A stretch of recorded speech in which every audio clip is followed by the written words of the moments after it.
So hello guys, আজ আমাদের বাড়িতে লুচি ঘুগনি তৈরি হয়েছিল।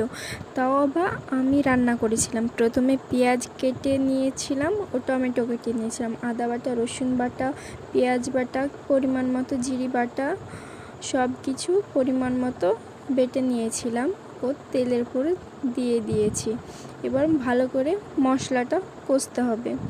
যখন তেল বেরিয়ে যাবে মশলা থেকে, হালকা গুঁড়ো মশলা যেমন লবণ, হলুদ ইত্যাদি দিতে হবে। হালকা একটু কষা হলে টমেটোটা দেব, তারপরে ঘুগনির ডাল, আলু এগুলো দেব।